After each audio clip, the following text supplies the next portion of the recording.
What's going on, everybody? Gianna Cambria from Upper Hand Creative, and in this video, we're talking about employee retention for your agency. It's a metric you absolutely should have on your radar if you don't already, and doing this well can add to your bottom line significantly. So before we dive into the how-to, let me catch you up to present day, because this is a big topic. Traditionally, digital agencies have a reputation for being awful at employee retention. Right? Employee turnover and dissatisfaction are extremely high in the agency world, and it goes without saying that there are thousands, if not hundreds of thousands, of digital marketers out there promising the world to companies. So your competition is extremely high, which means employees have more options than ever before. So they could easily move from company to company to chase higher pay, better benefits, or better work-life balance, and they have no reason to stay in a bad working environment. And when it comes to employee turnover, there is a high cost associated with it. The best companies understand that the way your clients are treated, as well as the work your agency delivers, is highly dependent on the caliber of employees you have on your team and the way you treat them. So I know it sounds cliche, but it's true. Treat your team right and show them you care, and this trickles down into how they treat your clients. Happy employees that have loyalty to who they work for naturally interact better with clients and deliver better work. It's science. All right, so why should an agency prioritize employee retention? How does that translate to the bottom line? But Gianna, you're saying, aren't people replaceable, especially with how competitive our industry is? I have an endless pool of candidates with the right skills banging down my door to come work for me. And while that may be true, there are consequences a few layers deep of high employee turnover. For one, every time you lose an employee, you now have to spend time interviewing, hiring, and training a new employee. And if it's not you, it's someone else on your team. This means more resources are depleted and pulled away from other priorities that can be moving the needle forward for you. So it's estimated that for employees at $30K a year or less, they cost you approximately 16% of their annual salary to replace, or about $3,300. So for mid-level employees, $30K to $50K, that cost rises to 20%, meaning for a $40K employee, you're in the hole about $8K. And this jumps to 213% for executive levels at $100K or more. So no one likes burning time and money unnecessarily, but that's exactly what happens with high employee turnover. So for another reason, your clients will notice. Depending on your methods, your employees often have quite a bit of interaction with your clients, and that relationship is built. So when they leave, your clients may wonder why, and no matter what kind of replacement they get, they will always be comparing that person's abilities to the old employee and feeling like they have to start over. If this is a constant thing in your agency, your clients start to lose trust as their frustration builds. And then finally, high employee turnover causes your other employees to wonder, what's going on? They might question why so many of their coworkers are leaving, and it leaves them feeling insecure or wondering if they too should go seek greener grass. And what do you get from this? Even more employee turnover. So it continues the cycle. But the good news is we can easily reverse engineer a kick-ass strategy to lock in employee retention by looking at why employees churn. And P.S., this process works with customer churn too.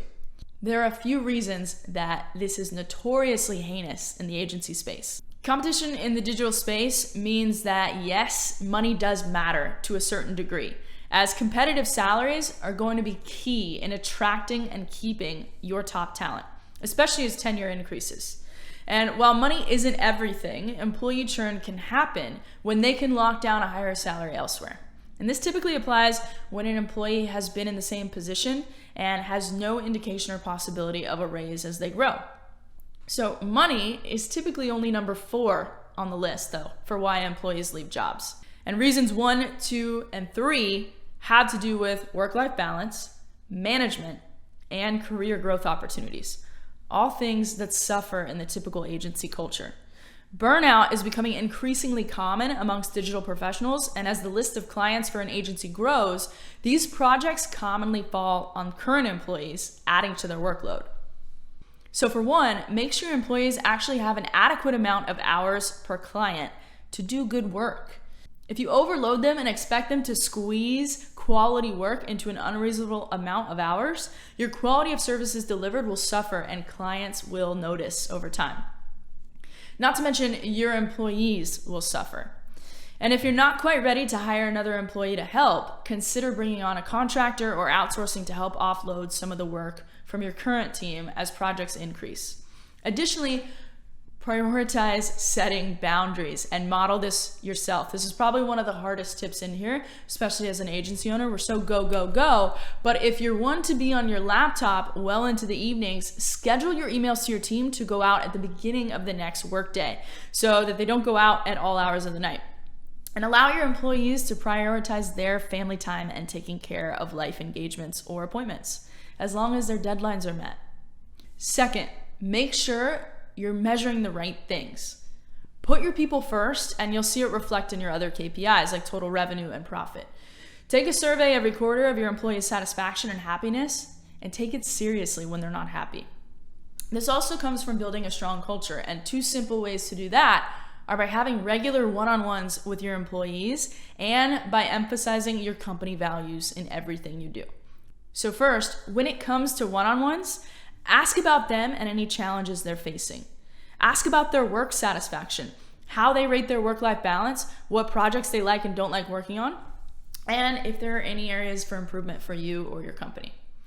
Don't underestimate the power of a 30-minute conversation where you genuinely listen. This goes a long way in building trust and relationships, and if you take their feedback and follow up on it, your employees will see you actually do care about them. And if you have a big team, have your managers held accountable for having one-on-ones with their team, and you have one-on-ones with your managers. When it comes to values, you likely have these defined for your company already. And if you don't, stop what you're doing and go do that now, seriously. But do you actually revisit them every day and talk about them in every team meeting? If your values are just a list typed up in your employee handbook and not something you live and die by when making decisions, or considering what kind of behavior is tolerated and not tolerated, your team will notice and they perceive it as inauthentic. You should be using these when making hiring decisions. If someone doesn't fit your values, they aren't a good fit for your team, regardless of experience or skill set. Your employees likely came to work for you initially because they thought they shared your values. And if those aren't upheld, when we're forced to be in an environment that goes against what we believe, or when we consistently act in a way that's not in alignment with our values, this gap causes immense dissatisfaction. I'm not happy, Bob. Not happy. And on the other hand, companies that do this well see an increase in employee loyalty and productivity. When people feel they're a part of something bigger, they're all in. And when they feel that everyone around them shares their values, that loyalty is fostered on a deep emotional level. And you'll not only have a great culture and highly engaged employees, but you'll have raving fanatics of your company that will allow you to attract greater talent over time. The third thing your company absolutely needs is a clear path to growth.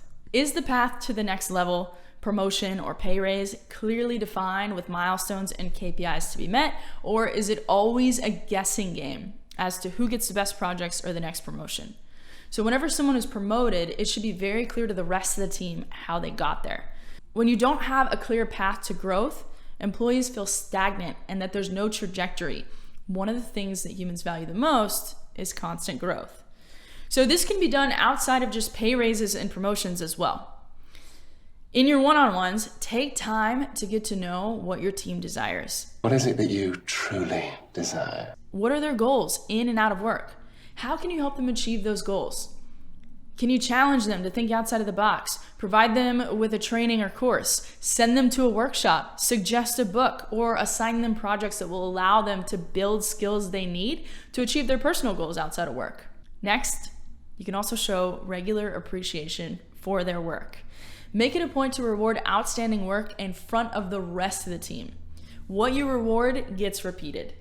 Small gestures like company lunches, coffees, gift cards, etc. go a long way, and so does a simple thank you with a specific piece of feedback following it. So when you're thanking someone, give a specific example of what you liked in their work, and that'll allow you to have more impact. The last piece of your employee retention strategy are your benefits package and competitive salaries. So notice that this is last on the list because while it still matters, money is not the most important piece to employer retention, as we mentioned earlier. Your benefits package and salaries should be competitive, and you should have a plan in place for incremental raises based on tenure and performance. Identify your top talent. What services are really driving your bottom line in your agency, and who's responsible for that quality delivery? You'll usually find that 20% of what you offer is driving 80% of your profits. So for example, if you do lead generation, your results may come mostly from the formation of the digital strategy you use. Design is a key aspect, as good creative is what helps you optimize those results, but the design is not the driving factor. So if you lost your digital strategist, it'd be very difficult for you to replace them and drive the same results in the meantime. But if you lost your designer, you could still press forward and get the same or close to the same results for your clients. And in that case, you'd want to reserve the majority of your budgeted payroll for your digital strategist and a lot for competitive salary increases over time to ensure that you can keep that person on your team. You can outsource your design and still get great results while saving you the expense of an in-house designer, and that money can then go to your digital strategist. There are plenty of options for saving costs on a functionality like design that you need, but it doesn't make sense to spend a fraction of your payroll on, such as Canva, which is not a great option, or the do-it-yourself route, because it takes hours from your team that they could be using on other higher ROI tasks. Or hiring a freelancer, which also poses its own pros and cons. And of course, since I'm biased, you could use something like Upperhand Creative as your hyper-scalable, high-quality design solution, all for less than $700 a month, allowing you to scale quickly while saving tremendously on overhead. But to recap, the pieces of your employment retention strategy to go implement today are: number one, ensure your team has adequate work-life balance and that they aren't burnt out by the amount of projects. Also, ensure they have enough time to deliver quality work for each assigned project or client. So next, measure your current employee satisfaction with a survey and work to build a strong culture by scheduling regular one-on-ones. Ensure your values are revisited daily and that you talk about them in all of your team meetings. Use them to make hiring and firing decisions and to guide your team. Third, ensure you have a clear growth path for each role in your company and that you invest in the development of your employees with regular workshops, seminars, trainings, and projects. Show appreciation often and publicly. Fourth, allocate your payroll budget appropriately so that you can stay competitive with your top talent to keep them. So there you have it. You now understand the keys to employee retention to skyrocket your agency's results and revenue. But do you know how you can get graphic design off your plate and off your team's plate for good without adding to your payroll or hiring more employees for a fraction of the cost? Check out our unlimited graphic design memberships built to help agencies and entrepreneurs scale at get.upperhandcreative.com. And that's one less employee you have to worry about retaining. You can also grab my cheat sheet if you want to do it on your own that shows you exactly how to set up and hire your own outsourced design team, again, for a fraction of the cost. You can grab that at get.upperhandcreative.com/cheat sheet. And as always, if you got anything from this video and you enjoyed it, make sure to hit subscribe down below and the like button. Drop a comment. Let me know your takeaway. Let me know if you're doing anything different with your employee retention strategy and what's working for you. And I'll see you next time.